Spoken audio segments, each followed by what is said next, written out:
All right, guys, welcome back to the Clack Shack. And I don't know how well this is going to work today, but had a lot of folks asking me about how I make my jigs. This is the third attempt at making this video. I had a issue with trying to use some free software, and it just the stuff was garbage. So I have downloaded a program now, and I'm going to try to see if I can do it. And since I'm doing it off a PC, and all the videos are going to be on the PC, I'm going to try to just do everything using this software. What I'll be doing is I'm going to be sharing my screen with the video, and also on the webcam. This is going to kind of handicap me a little bit on what I'm doing, but I'm going to take the camera feed that would normally be in the bottom right corner where you can see this, beautiful face here. I'm going to change that over to where you can actually see my Lightburn camera looking down at the table. That way you can see what goes on there and the steps, as we progress. So it's going to make it a little harder on me, I guess, not being able to line everything up. But, I did it before I got the camera, so we'll push through. But stick around for a minute and let me get this software reconfigured to do what we got to do. And we're going to get started building a jig, show you how to do it. All right, guys, this is trying to whoop me today. I think this is like take 6 on this, and I keep having technical issues with me not knowing how to operate this new software. I have learned, though, I need to break this into segments. That way, if I mess up, I don't have to go through the whole process again. So, lesson learned today. One thing that I want to start with is in order to do this jig, you're going to need a square. All right, so I'm going to make me a square right there. And the way to find out how big the square needs to be is by taking this and using one of these and measuring it. All right, measuring this one. This one right here is going to measure in at 101.1. So the 101.1 is going to be the size of your square. Now you're going to get a little bit of extra when you make this cut because of the curve of the laser. And you don't want it too tight, but you don't want it too loose. Precision and being snug is what you want. So what I traditionally do on these, especially if it's something that's usually the same size, is I will run maybe 2/10 more. So instead of 101.1, I'm going to go with 101.3 on my dimensions of my box. And so I'm going to unlock this shape so that we can get this set to exactly the way we want it. I'm going to do 101.3, and then I'm going to go to the next box here. I'm going to do the same thing, 101.3. All right, once you get both those set at 101.3 and it's right, go ahead and hit that lock so it doesn't move. All right, now, undo that.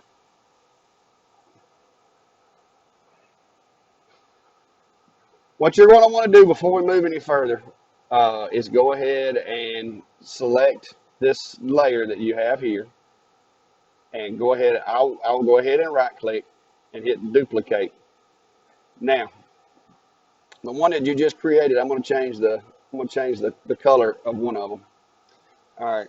What I just did is I went ahead and preserved that line because we're going to need that to do our alignment with the jig later, because I'm going to add a tab over here to be able to get these things out of the jig with. And so I want to keep this shape so that I can use that shape right there in my file that is going to accommodate this jig.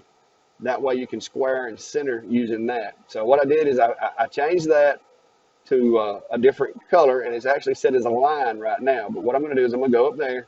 I'm going to go ahead and change that to a tool line. Well, if I can get it to select it, I will. We'll go ahead and change that one to a tool. Now, for now, I don't really want to see that thing. So I'm going to go ahead and uncheck show because I'm working with this. But now I know that once I get through with this thing, I can turn that tool line back on, and I'll be able to actually see where the graphic needs to go. And the handle on this box that I'm fixing to put on here is not going to affect the centering or anything like that. So the next step to make this is I'm going to go over here and I'm going to make me a circle and kind of drag me like an elliptical out, I guess you could say.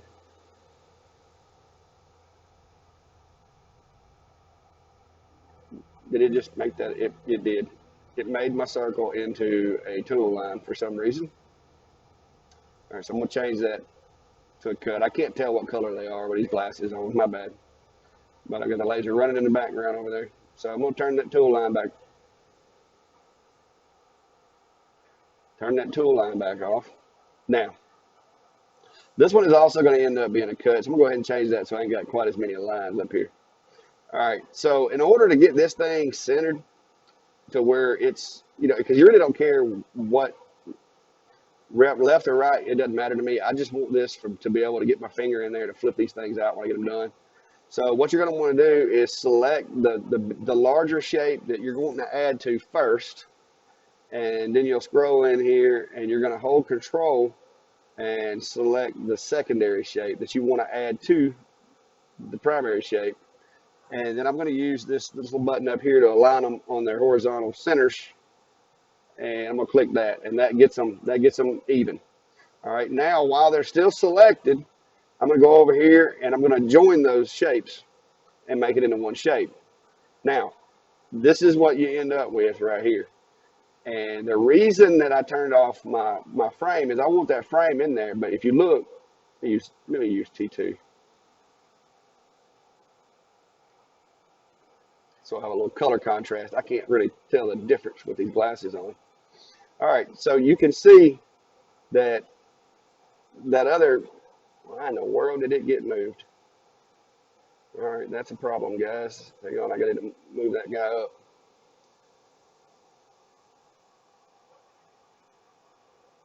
There we go. You want that frame to be exactly aligned with the jig cutout because you're going to use that for centering. And so this is going to kind of show where your object is, and you'll use that in framing, because once we get this jig built and we got it cut, we're going to do away with this red line right here completely. We're going to get those out of there by turning them off up here so that we don't have to fool with them. So once you get that done, you can come down here, select that. I'm going to go ahead and group these guys so that they don't move, because I don't, like I said, I don't want that. I don't want my tool line and my cut line to get separated. And then the next step to be able to do this is, well, that finished burning. So the next step is you're going to select this guy, and then there's a button over here, this little Rubik's Cube looking button, for those of y'all old enough to remember a Rubik's Cube. And that's what that's going to do, is that's basically going to clone this thing and make rows for you, so you don't have to go back and redo it. So you can make as many rows as you can fit in your workspace. For this particular instance, my board that I have is only going to allow me to use 6 at a time, which I think is more than adequate, because I don't want anything that's going to be too long of a burn. You start putting too many of these things on here, the burn is going to last forever, because sometimes I like to go eat in the middle of my working. So I'm going to go ahead and group those, and then all you've got to do from that point forward is move this file, center it on your machine to where your work area is, and cut those guys out.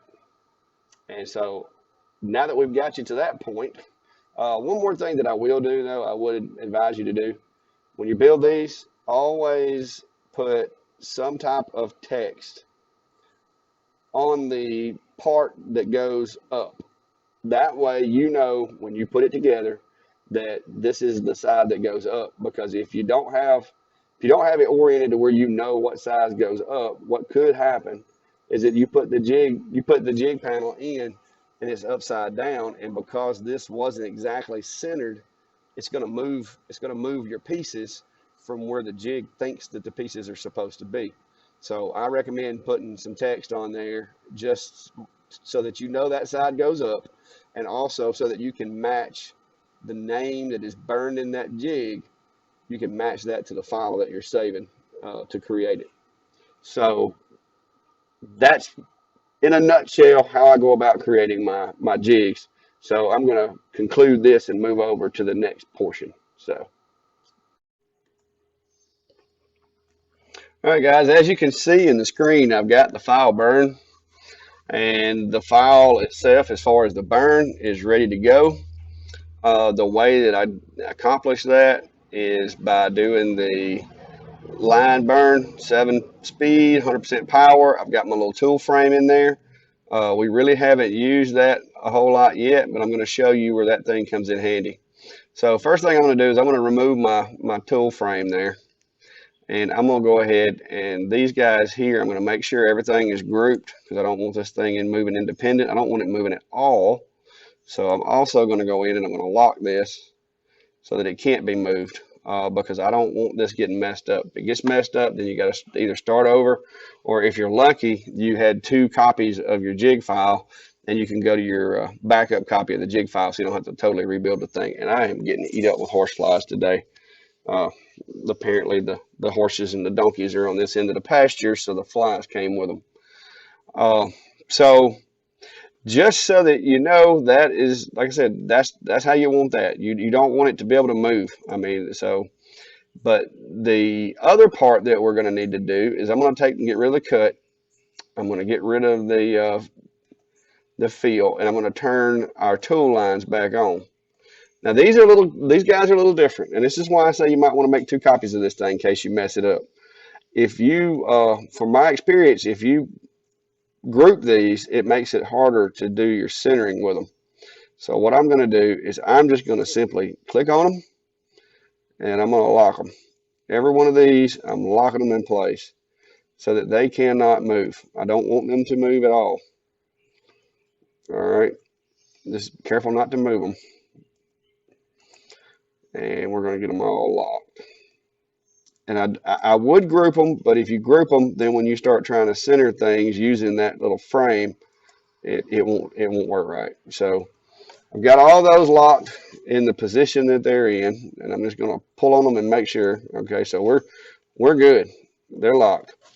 All right, so now in this configuration, this is the configuration that you're going to use when you're doing your items. Whoa, there that guy goes. I got bit like 10 times already. So what we're going to do is I'm going to pull a shape into the design here and just show you how it works. Now it's assigned a different feel, so it's not going to show. So I'm going to have to go down here and give it a different color. That's my logo, and what you'll do is just put it in the middle of your coaster that you're wanting to use.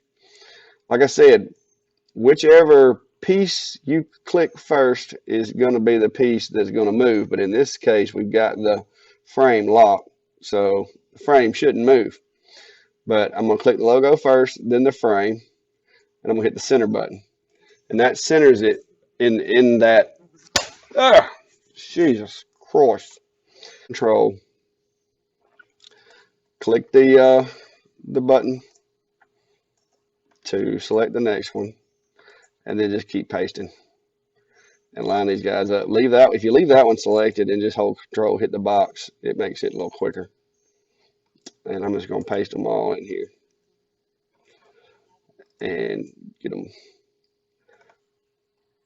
lined up for you just to show you how this works. All right, center that.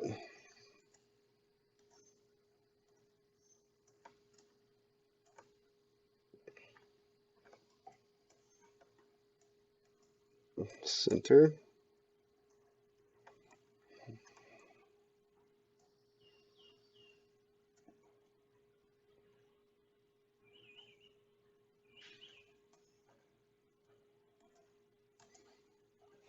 All right, so I've got them all in there. Now, that's the principle. Is now I have, and I know that these are centered. These are exactly where they need to be. Now, I'm not going to burn this because it would take forever. But this is how I do mine. Now, one more cool thing that I'll show you. And the only way this works is if you use different layers for different designs. But let's say that somebody come up and they didn't want my logo on this coaster. They wanted something else.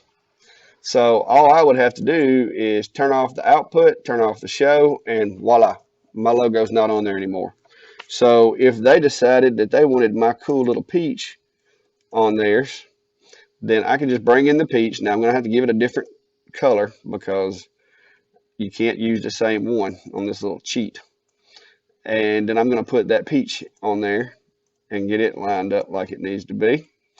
And like I said, simply by taking that and then clicking that one, line it up. All right. And then I can do the same thing. Like I said, I can copy that one and I can paste it into the rest of them. Now, I'm not going to keep just continually doing this because it'll take forever. But so there, and now I can use this same jig. I can use it to make peach coasters for people. Well, then if somebody else comes up and like, I don't want peaches on my coasters, you know, I want something else, then I can just turn that off. Where did my box go for my layers? I can turn that one off and I can add another one. So you get the idea. All right, you get the truckers love their Jake brakes, and that's probably going to be a log truck. But you get the idea. You just got to assign it a different color, and you can keep adding them, keep adding them, keep adding them.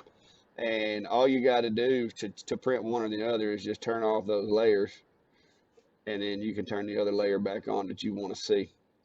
And you can name it, do whatever you want to do. But anyway, that's how that works. And I'm going to clean this up because I really don't want all that stuff on here. So I'm going to go ahead and turn everything on so I can delete what I don't want in my file because I'm fixing to save this guy. Yeah, we can get rid of that.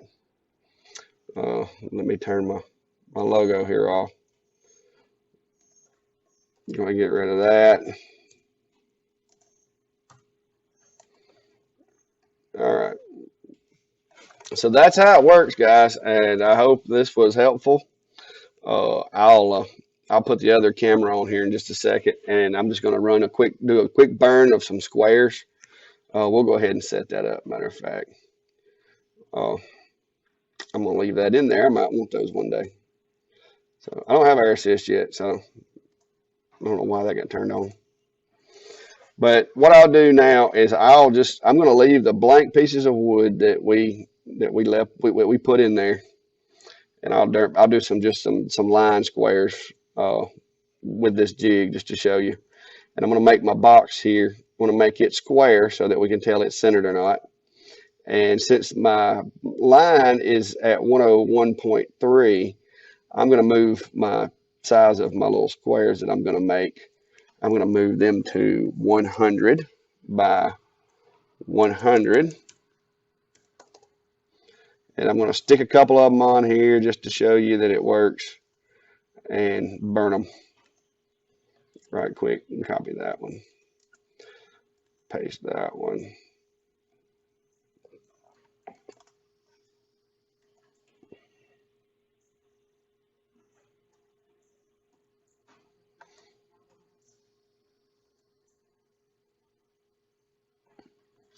I may be able to actually select those using the little square select tool since I got them locked. I'm going to experiment with that.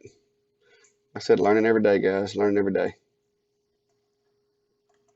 No, it's not going to let me do it that way. So still got to do the old-fashioned way. Click that one. Click that one.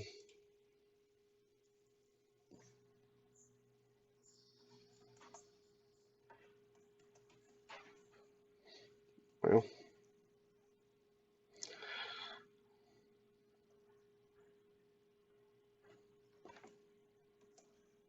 there we go.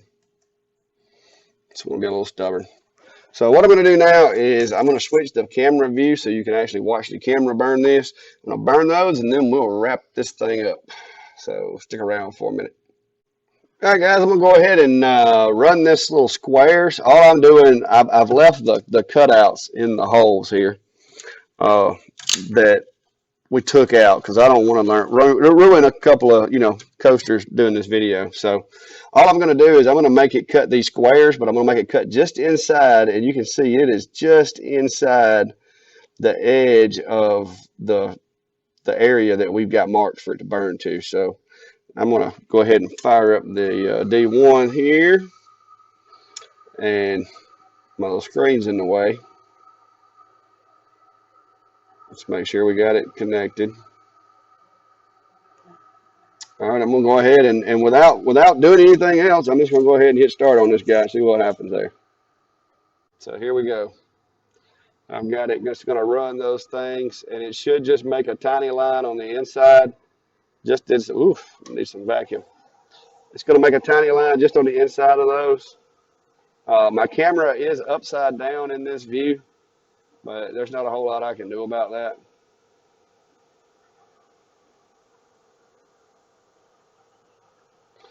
So there you have it. I guess I could, for sake of argument,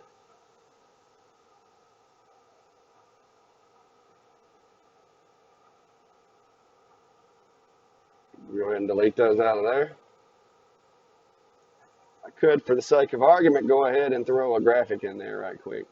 We'll do this little lotus flower here. And I'm going to have to change that. Oh, horse flies are back at me again, guys. Yeah, I can't get him. But I'm going to go ahead and put this lotus flower just as a demonstration. I'm going to put it in the middle of this guy. Uh, click that. Click the frame. Center. 100% speed, 20% power. That's not going to do anything.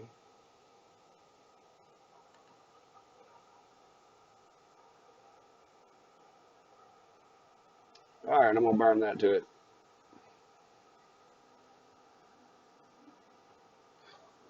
This shouldn't take but a second. It's just a line file. I got it on line. So, but just to demonstrate the versatility of this, and what I'll do is I'll take the other ones out and I'll stick another one in there right quick just to let it burn and show you how this works.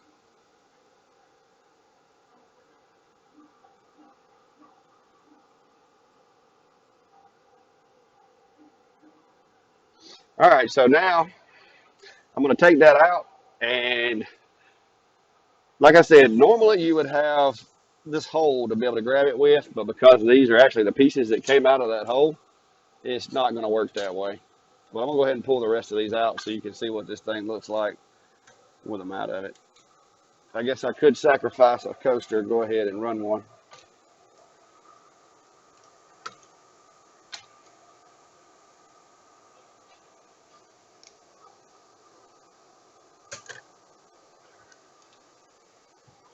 So that's what the jig looks like with everything out of it.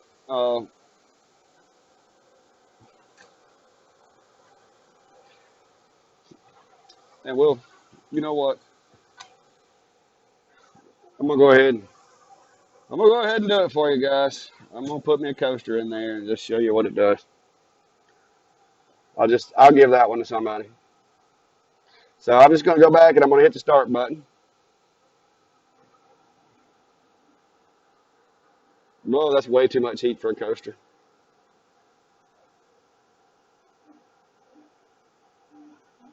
But you'll get the idea. I can wipe it off.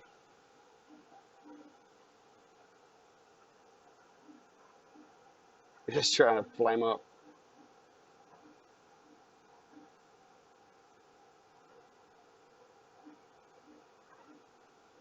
I think I want to change that to the appropriate speed and do it again because that's going to look gnarly with all those burn marks. All right, so that's our first. I'm going to flip this thing over and do the other side, but I'm going to turn my power down because this is cork. So I'm going to run 40 power and I'll flip this thing over. But see, this is where that little piece there comes in handy, is you got just enough room to get your thumb in there and flip that thing over or take it out, whatever. Like I said, it's snug. It doesn't move a lot. So that gives you a little more precision. So here we go. I'm going to run it again, but on 40 power this time.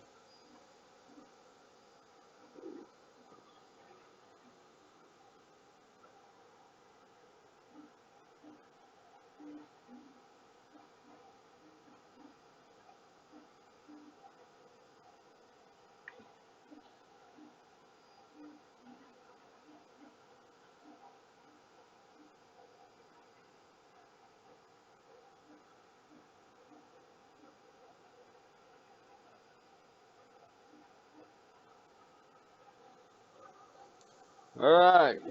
And then if you really want to be fancy with it, we can move this guy over to that jig, to that hole, and we can take our graphic just to show and move it over here.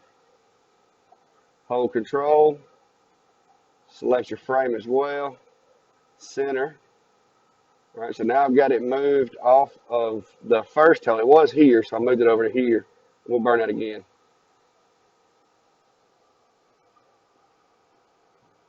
Just to show the kind of consistency that you're going to get with doing it this way. It makes a lot of difference, guys. If you haven't been using jigs and you do this a few times, I promise you, you're going to be like me and you're going to be addicted to jigs. And what I'll do on this last run right here, I'll actually pull this up to the camera where y'all can get a really good look at it. Because you saw me, I've moved it. I've moved it from one hole to the other. So when you're trying to make cloned pieces and you want consistency, jigs are the way to go. I don't really care what anybody else says. It works. Now, it did soot a little bit that pass because of the power setting that I'm running. But that's what we did right there, guys. That is it. And if you look, so I don't know how well this is going to work. You can only tell that it doesn't even look like two images was run on it. That looks like it was just run one time. Horse flies. All right, guys. Like I said, I hope this was helpful. And for like I said, just keep in mind, not the only way of doing it, not necessarily the best way of doing it, but for those of you that are struggling with trying to do, repetitious type things and don't understand how a jig works, I surely hope that this helps. Like I said, if it does, drop me a comment, let me know, give me a thumbs up, and as always, hit that subscribe button. What I will do is, if enough people are interested, I mean, this is something I could drop these jig files that I build in my Etsy store, along with a link to the materials that go with them. And so if you didn't even want to have to deal with making your own jig, you could download that one and then drop an order from Etsy and know that you had a working combination. And these flies are being terrible today. See, there he is. Hang on. Let's see if I can get him. See how fast I am. Aha! He bit me for the last time. So we're going to sign out now. And like I said, give me a little feedback. Let me know what you think. Have a good day.